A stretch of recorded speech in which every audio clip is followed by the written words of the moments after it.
अब बोलो। नमस्कार। आज जो कहानी प्रस्तुत करने जा रहा हूँ उसका शीर्षक है फैसले में पक्षपात। रामलाल गांव के एक दबंग किसान हरिचरण के यहाँ हाली था। आज वो बहुत बेबस नज़र आ रहा था क्योंकि आज हरिचरण ने उसकी ज़रा सी गलती पर, जो उसकी थी नहीं, सबके सामने बेरहमी से पिटाई की थी, जिसे देखकर हरिचरण के कुछ विरोधी रामलाल से सहानुभूति दिखाते हुए उसे पंचायत में ले गए। पंच आए, सरपंच आए, पंचायत बैठी। वो दौर कब का चला गया था जब पंचों में परमेश्वर का वास हुआ करता था। सबने रामलाल के शरीर पर चोट के निशान देखे। सबको रामलाल की दशा पर रहम आया। सबने कहा हम दोषी को कड़ा दंड देंगे, उसका सामाजिक बहिष्कार करेंगे। तभी एक ग्रामीण दीनदयाल ने कहा, ये भी तो मालूम करो कि दोषी कौन है। जब हरिचरण का नाम सामने आया तो सबको मानो सांप सूंघ गया हो। कुछ देर तक तो कोई कुछ नहीं बोला। फिर सरपंच राकेश जी बोले, ठीक है भाई, तुमने नाम तो माननीय हरिचरण जी का ले दिया, पर इसे साबित करके तो बताओ। ये सुनकर कोई हरिचरण के खिलाफ बोलने को तैयार नहीं हुआ।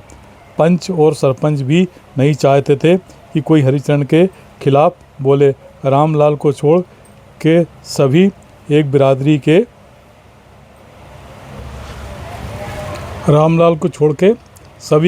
के थे।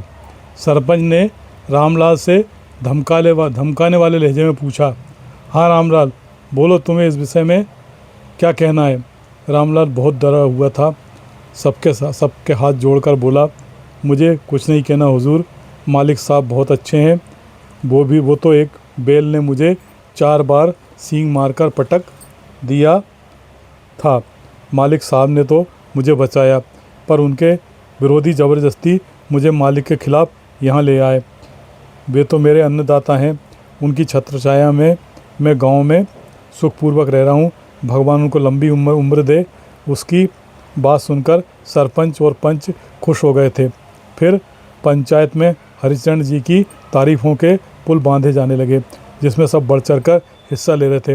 हरिचरण के विरोध में बोलने वाला कोई नहीं था। जो विरोधी रामलाल के साथ थे वे भी स्थिति को भांपकर चले गए थे। फिर सबने तय किया कि रामलाल को लेकर हरिचरण जी के पास जाया जाए। हरिचरण जी बड़े दयालु इंसान हैं। वे रामलाल को माफ़ कर देंगे। और हरिचरण ने सरपंच तथा पंचों के आग्रह पर रामलाल को माफ़ करने की मेहरबानी कर दी थी। रामलाल का हृदय रो रहा था अपनी बेबसी पर, और हरिचरण कह रहा था, कल सुबह 5 बजे काम पर आ जाना। खाना खाने की दोपहर में सिर्फ 15 मिनट की छुट्टी मिलेगी। शाम को 6 बजे से पहले घर जाने की मत सोचना, नहीं तो मुझसे बुरा कोई नहीं होगा। ये बात हरिचरण ने सबके जाने के बाद कही थी, जिस पर रामलाल ने दोनों हाथ जोड़कर सिर्फ 2 शब्द कहे थे, जी मालिक। रामलाल आज दिन भर का ये घटनाक्रम अपनी पत्नी रेवती को सुना रहा था। रेवती उसकी चोटों पर तेल लगा रही थी। वह और कर ही क्या सकती थी। धन्यवाद।